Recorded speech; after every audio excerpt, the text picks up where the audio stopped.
How to stop or reduce substance abuse? This is a very difficult question with a difficult answer. It depends on so many factors.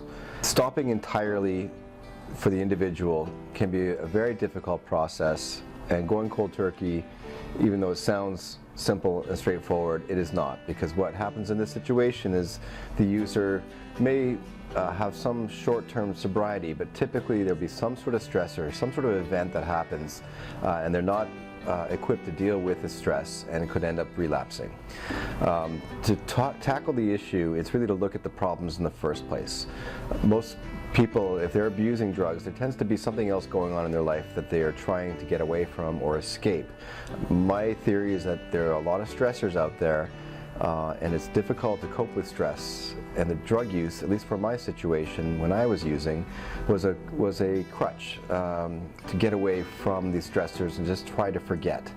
It was a comfortable feeling by using at that time, and I enjoyed it because it just kept me away from things. What I didn't realize at that time, though, was that it was a double-edged sword. The drug use was contributing to my stresses. So I was using it to avoid stresses, but really I was contributing to more stress in my life, more lies, more deception, more self-harm. So to tackle the substance abuse issue is to speak openly with the person who's using. They tend to be in denial, they tend to be defensive, they cover up or minimize how much they're using. This is to be expected, and not judging the person is the most important thing, to let them know that they're loved, that they're cared for, and you just want to get some answers and find out what's going on in their lives. Most users would appreciate this as a chance to open up and voice the bigger concerns that's going on, not the drug use itself, but the reasons behind the drug use.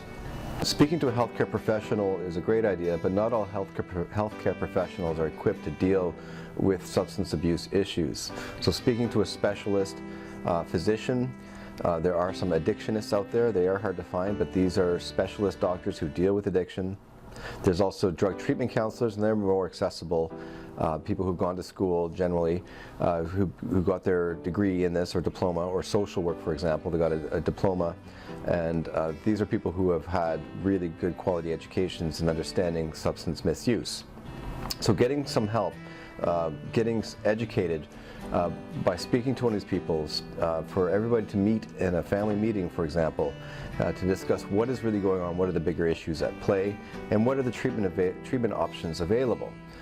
This can stem from opioid replacement therapy for somebody who is on the opioids and can't get off, to outpatient rehab, to residential rehabs, detox. There are many options available. Detox is generally for people who are on a severe dose, a high dose of a drug, or like alcohol, for example, that they will go through withdrawal, and it can be a dangerous time, so they need to get on to certain medications to prevent seizures and complications of it.